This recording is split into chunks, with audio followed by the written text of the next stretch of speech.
Hi friends, hello అండి, నమస్తే, welcome back to our channel creative smart wife tips. ఇవాళైతే కొంచెం కూడా కారం వేయకుండా కేవలం ఆవాల పొడితో మామిడికాయ పచ్చడి ఎలా తయారు చేయాలో చూడబోతున్నాము. చూస్తున్నారు కదా, ముందుగా అయితే మనం ముక్కలన్నిటినీ కొంచెం పెద్ద పెద్దగానే కట్ చేసుకోవాలి. అవి ఊరిన తర్వాత కొంచెం చిన్నగా అవుతాయి కాబట్టి ముందుగా అయితే కొంచెం పెద్ద సైజులోనే కట్ చేసుకోవాలి. ఇక్కడ చూపిస్తున్న విధంగా పైన ఉన్నటువంటి వైట్ లేయర్ని అయితే తీసేయాలి, కానీ ఈ టెంక పార్ట్ని మాత్రం అలాగే పెట్టాలి. అలా ఉండడం వల్ల నిల్వ పచ్చడి ఎప్పటికైనా కానీ చాలా బాగుంటుంది.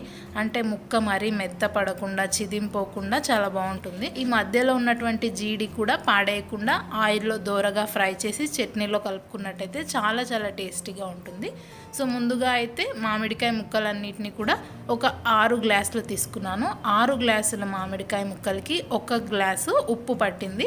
ఉప్పు వచ్చేసి డైరెక్ట్ అయోడైజ్డ్ సాల్ట్ తీసుకోకూడదండి, రాళ్ళ ఉప్పుని మెత్తగా పొడి చేసి యూస్ చేసుకోవాలి. తర్వాత 1 గ్లాసు ఆవాల పిండి తీసుకోవాలి. ఈ ఆవాల పొడితో మనకి చాలా హెల్త్ బెనిఫిట్స్ ఉన్నాయని చెప్పుకోవచ్చు. ఇది మెయిన్గా ఒక పెయిన్ కిల్లర్ లాగా పనిచేస్తుంది. సో ఇలా న్యాచురల్గా చాలా వరకు కీళ్ళ నొప్పులు అయితే తగ్గుతాయి. తర్వాత మెంతులు ఇంకా జీలకర్ర వేయించి పొడి చేసుకున్నాము. ఇది కొంచెం తీసుకుంటే ఫ్లేవర్ చాలా బాగుంటుంది. ఇది వచ్చేసి గానుగకు పట్టించినటువంటి నువ్వుల నూనె అండి. ఇది హెల్త్కి చాలా మంచిది, ప్లస్ మనం తయారు చేసినటువంటి చట్నీకి మరింత టేస్ట్ని యాడ్ చేస్తుంది. ఫైనల్గా 2 చిన్న టీ స్పూన్స్ పసుపు కూడా యాడ్ చేసుకోవాలి. పికిల్స్ ఏవైనా హెల్త్కి చాలా మంచిదండి, ఎందుకంటే ఇది ఒక ప్రోబయాటిక్ లాగా పనిచేస్తుంది. మొత్తం అన్నం అంతా కూడా పికిల్తోనే తినేసేయకూడదు. స్టార్టింగ్లో ఒక 2-3 ముద్దలు కనుక పికిల్స్ వేసుకొని తిన్నట్టయితే మనకి డైజెస్టివ్ ఎంజైమ్స్ అనేవి బాగా స్టిమ్యులేట్ అయ్యి అరుగుదల బాగా జరుగుతుంది.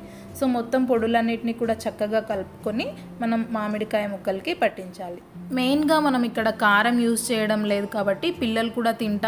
పికిల్స్ వల్ల ఎన్నో హెల్త్ బెనిఫిట్స్ ఉన్నాయని చెప్పాను కదా. మామూలుగా కారం వేస్తే పిల్లలు అస్సలు తినరు. సో స్పెషల్గా వాళ్ళ కోసం కనుక ఈ పికిల్ చేసినట్టయితే వాళ్ళు కూడా హ్యాపీగా తినేస్తారు. తర్వాత మనం కొలిచి పెట్టుకున్నటువంటి 1 గ్లాస్ ఆయిల్లో 2 పెద్ద స్పూన్స్ ఆవాలు, ఇంకొక స్పూన్ జీలకర్ర వేసి చక్కగా వేయించుకోవాలి. అస్సలు మాడిపోకూడదు, అక్కడే ఉంటూ నిదానంగా కలుపుకోవాలి. నేను ఇక్కడ గానుగా పట్టించినటువంటి ఆయిల్ తీసుకున్నాను కాబట్టి బుడగలుగా వస్తుంది. సో ఈ ఆయిల్ తప్పకుండా చల్లారిన తర్వాత మాత్రమే పికిల్లో కలిపేసేయాలి. ఇలా చల్లారినటువంటి నువ్వుల నూనెని వేసుకున్న తర్వాత ఉండలు అనేవి లేకుండా చాలా చక్కగా కలుపుకోవాలి. ఫ్రెండ్స్ చూస్తున్నారు కదండి, ఆవాల పొడితో తయారు చేసినటువంటి మామిడికాయ నిల్వ పచ్చడి చాలా చాలా టేస్టీగా ఉంటుంది. ఎన్నో హెల్త్ బెనిఫిట్స్ కూడా ఉన్నాయండి ఇందులో. సో మొత్తం ఇలా కలుపుకున్న తర్వాత దీనిపైన మూత పెట్టి 1 డే మొత్తం అసలు ఓపెన్ చేయకూడదు. నెక్స్ట్ డే కనుక చూసినట్టయితే పికిల్ అనేది చాలా చక్కగా ఊరి ఉంటుందండి. ముక్క కూడా లైట్గా మెత్తపడి అన్నీ మనం వేసినటువంటి పొడుల్ని పీల్చుకొని చాలా చాలా టేస్టీగా ఉంటుంది. ఫ్రెండ్స్ మీకు కనుక ఈ వీడియో నచ్చినట్టయితే వీడియోని తప్పకుండా లైక్ చేయండి. Thank you.